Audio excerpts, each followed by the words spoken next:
just got a day soak on it, so it's tremendous. And we're getting something done. Numbers are decent. We can make this work. From compelling his co-captain to take a risk that could make or break their expedition out in the northern region of the Bering Sea to potentially betraying this good friend who got him out of a lurch, here is how Jake finds a new job behind Sig's back in the Deadliest Catch. Boy, there must be something about the open sea, right? Much like our ancestors who tilled the lands until it bore fruit, many of us also answered Poseidon's call. As such, we'd find that there are many of us that continue to earn a living sailing the seven seas even till this day. If it isn't a young man seeking to find his way in life by sailing with the Navy, it is those who are coasting through the same seas with the intention of transporting some of the vital goods that are needed in many societies. There are even those who have become scourges to these same seas, plundering the vessels that they come across with villainous malice. Fortunately, we're not talking about the last group of people that we just mentioned. No, today we are talking about the brave fishermen who have swept through the Bering Sea in their various fishing vessels so that they could get their hands on the profitable Alaskan king crab and snow crab during the peaks of the fishing seasons. 310, thank you.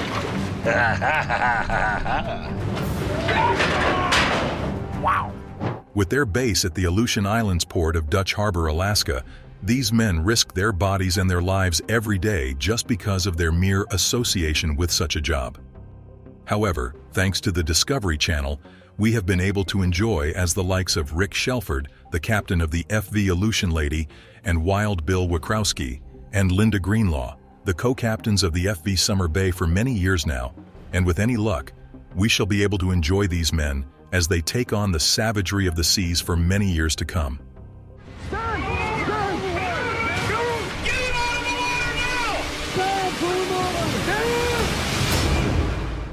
Today, though, we join the likes of Wild Bill of the FV Summer Bay as he goes through a medical checkup.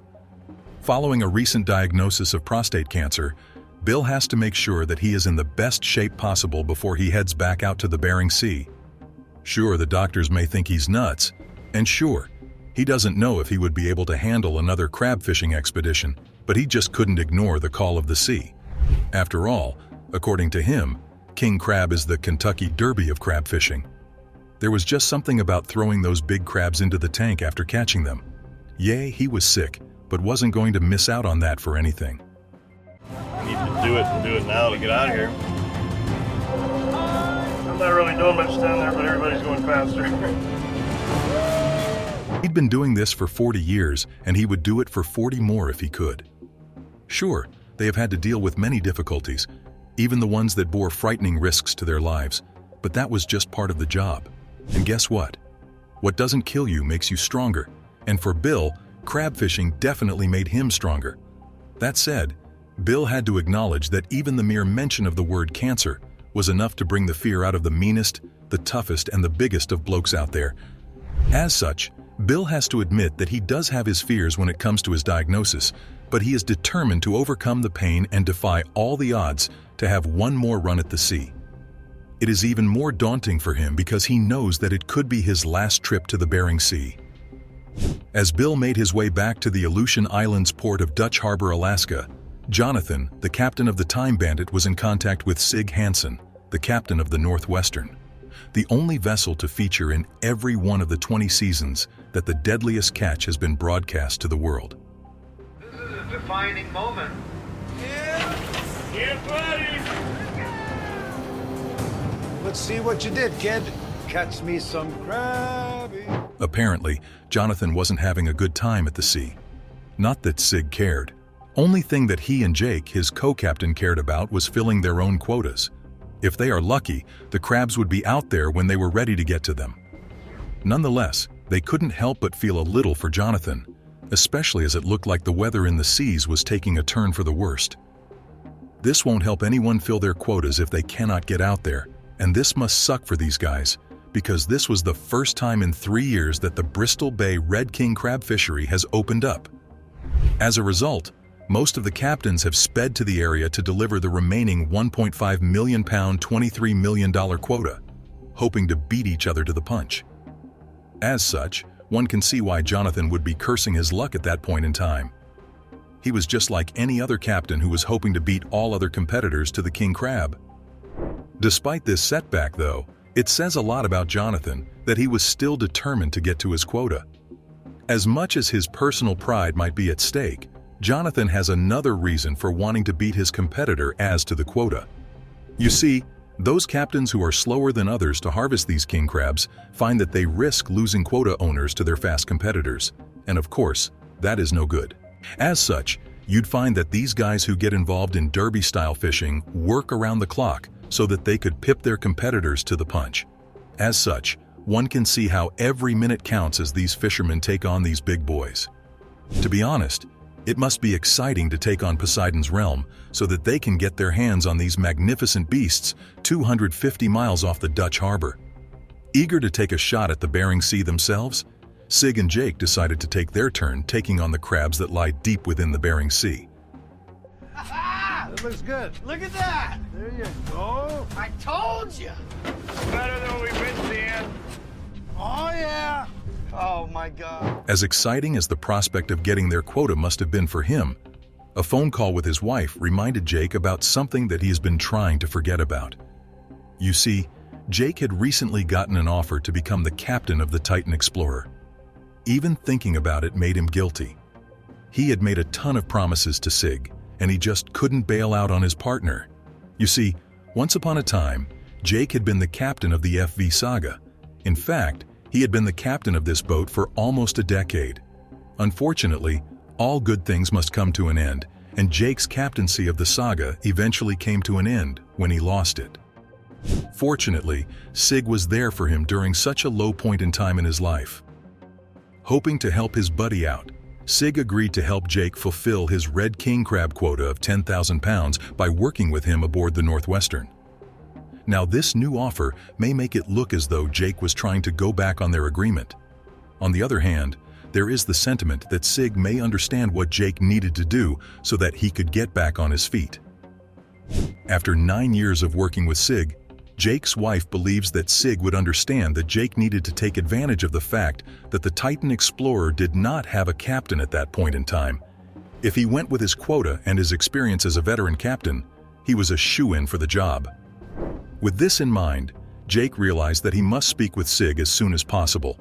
Sure, he didn't want to cause any trouble, especially as he wasn't sure that he would even get the job. Nonetheless, it was best for him to tell his friend about the recent developments as quickly as possible. For now, though, they had to get to business. King crab! King crab, baby! Look at The Northwestern had arrived at a point in the sea that had been good to them in the past. Hopefully, it would be the same as usual for them, and they could be out of there as soon as possible. According to Sig, at that point in time, their chances of success would increase with the frequency of their attempts to get at these king crabs while they were out there. Well, this theory would be put to the test when the first few dips into the sea resulted in rather discouraging catches. As if that wasn't bad enough, Sig and Jake were startled to life when they realized that there was a fire on the ship. After following orders to kill the sodium lights, the crew worked at eventually killing the fire. Once this was done, they realized that their lights were gone. Now, it would be damn near impossible to find any buoy bags in the dark. What were they going to do now? As bad as the situation was, Sig couldn't help but comment that it was nice to have Jake back on his team because he was actually very mechanically inclined, and with guys like him, they would be able to fix these lights with ease. They had no choice but to fix it too, because of how it would change their expedition, especially in the dark. Thank God Jake was on their side.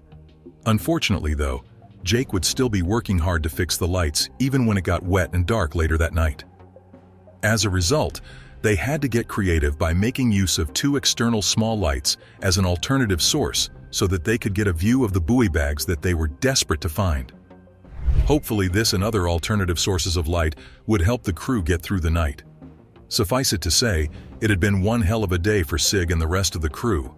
As such, Jake and the crew worked hard at jury-rigging the less powerful LED beacon so that they could haul their 38,000 pounds worth of red king crab before delivery. This saw the men working hard amid the screeches of crows circling all around them in the dead of night, hoping all this work will lead to that bright, shiny source of light that would help them get to their targets. I've got no sodium, so we're trying to figure out a way to get some extra light forward. I've got 2 external small lights. Funny enough, though, at one point in time, Sig noticed that he could not find Jake. Where did he get to? Hopefully, he didn't get swept over by the powerful waves that were constantly smashing against their boat. As worried as they were, the team may have been super pissed off if they had found out that he was actually hiding somewhere because he was on a phone call with the representatives of the Titan Explorer. It looked like he was really going for the job too, as he was keen to remind them that he could harvest crabs with the Titan Explorer. With this in mind, he didn't mind if he had to make the calls required for him to get the crabs that they intended to harvest for them. Despite the fact that Sig had been looking for him all this time, Jake didn't mind making the call once he was given the go-ahead by the representatives of the Titan Explorer. They also wanted to know if Jake could be with the Titan Explorer within 3 days. Imagine that. We actually wonder what Sig is going to think of this. Well, right now, it didn't matter to Sig because their lights were on. Sure, it may not be as powerful as sodium lights that they had been banking on before they sailed out, but this was just going to have to do. At least now, they had a decent chance at getting to these king crabs. As Sig was trying to figure out how they were going to make some progress with the fishing expedition, now that the lights were on, Jake just happened to join him. Now that he had his co-captain back with him, he figured that Jake would agree with the decision to continue where they are and make use of the lights that they have. That could help them fulfill their quota despite the conditions that they found themselves in. Jake disagreed though. He believed that they should go up north. Sure, it may be a risk, but it could make or break the expedition, and Jake believed that they would make it. Sig wasn't so optimistic though.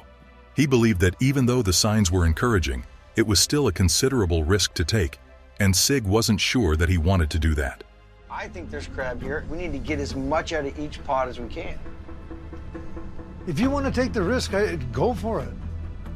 By the end of the day, you better have a bigger average than what you get right here. Despite this, Jake believed that with the delivery day coming in fast, they needed to fish as fast and hard as possible. Does this have something to do with the 3-day deadline that the guys at the Titan Explorer gave to him? Either way, Jake was adamant that if they did it right, they could hit their targets quickly, maybe even a day faster than they estimated. Although Sig was still reluctant about this, he let Jake have his way. Sure, this could make or break them, but it is a good idea to take some risks sometimes. Hopefully, they can actually get some results. With the order given, the Northwesterners made their move towards the north. They had to make such a move during such a season. This was a derby after all. With that being said, Jake reveals that he is also doing this because of that 3-day deadline. He had to do it if he wanted to get that captain's job in the Titan Explorer. And boy, did Jake want that captain's job. He wants to reclaim what he lost. He wants to be able to become the master of his own ship once more, and he wasn't going to let that opportunity get past him. As bad as he wants it though, he still cannot ignore the fact that he still has to tell Sig that their partnership may be in jeopardy. Then again, why should he? He didn't even have the job yet. Nah, Jake was not going to worry about telling him for now. It would just upset him for nothing. Instead, for some reason, Jake decided that it may be best for him to just transfer the quota now and accept whatever happens in the future. For now, the team concentrated on getting to their destination up north. As they were about a mile or so away from their destination, it looked as though Sig was still salty about the risk that Jake is making them take, but Jake didn't care. Maybe it was the prospect of meeting their quota. Maybe it was the thrill of taking a risk. Maybe it was even the opportunity that was waiting for him with the Titan Explorer. We're not sure. That's pretty good. That's some big pots. What we do know is that Jake was still adamant about this risk being good for them. As such, he told Sig that he should look at the situation like this. He should let Jake take all the risks while Sig took a nap. This took some tension away from the situation as the pair chuckled. There was definitely a buzz in the air, especially as Sig actually didn't mind taking a nap while Jake did all the heavy lifting. Alas, we would find that this buzz wasn't the one of brotherhood. No, it was actually Sig's phone going off. Who could be reaching out to them when they were in the middle of nowhere at that time? Why was it their co-manager? What did he want? Jake was especially worried about this as Sig learned that someone had adjusted their numbers. That was impossible. Those numbers were sorted even before the Northwesterner set out. Imagine the fear and unease that ran through Jake's body when Sig learned that it was Jake who had altered their numbers. He should have just told Sig about his plans and prospects. Now, he has to learn about what could be taken as a betrayal like this. Well, it was his bed. Now, he was going to have to lie in it. Understandably, Sig was upset that Jake was trying to move his quota now, especially as they were that deep into the season. Jake tried to calm him down by saying that nothing has been done yet. It was at this point that Jake decided to come clean about the job offer that he had received from the Titan Explorer. This was a great chance for him to become a solo captain again, and he just had to take it. To his credit, Sig understood what was going on. He understood that this is why Jake used his quota to get a job. To Sig, it was as simple as that. I should be able to ask questions about quota. It's mine. Of course it's your money. That's why you're here. And they So we get can paid catch to- your quota to manage and my be money. done. Jake did come off a bit defensive by claiming that it was his right to ask about his quota because at the end of the day, it was his. Sig affirmed this. Of course it is. They both knew this. That is why he is here to begin with. He was there to grab his quota and be done. But at the end of the day, it didn't matter to Jake, even if Sig claimed that he hired Jake as a favor. He just didn't get how Jake could do this. How could his friend that he saved from drowning in debt do this to him? The betrayal stinks to high heaven. Despite the fact that the Northwestern made the most valuable catch of the day with about $240,000 worth of king crab in their possession, it looked like Sig and Jake were still butting heads. Sig couldn't believe that his friend was doing this. He had saved his friend from going under when he lost his boat, and now he was trying to move his quota late in the game. Jake was adamant that he had to do it because this was his one chance to regain control of his own ship. To Sig, that was irrelevant, because all Jake had to do was tell him before he made such a move. Jake claimed that he just couldn't bring himself to do that because he was aware that they had so many other things to worry about. Why pile this on his friend too?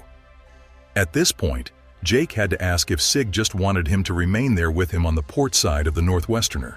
Well, that was not good enough for Jake because he needed to take advantage of the opportunities that were available to him. That was the only way that he would ever be able to stand on his own 2 feet again. That was the only way that he would ever fully support his family by himself. Could Sig actually be mad at a man who was trying to do that?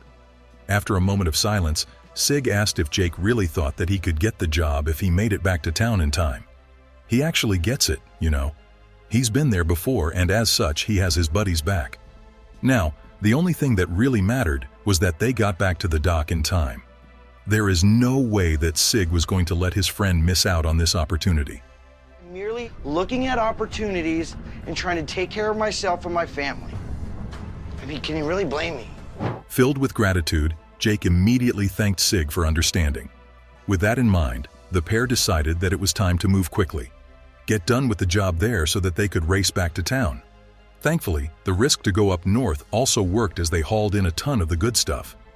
Turns out, Jake's hunch was right after all. Thanks to this, now the pair can race back to town so that Jake can claim this job for himself. Godspeed. From compelling his co-captain to take a risk that could make or break their expedition out in the northern region of the Bering Sea, to potentially betraying this good friend who got him out of a lurch, here is how Jake finds a new job behind Sig's back in the Deadliest Catch.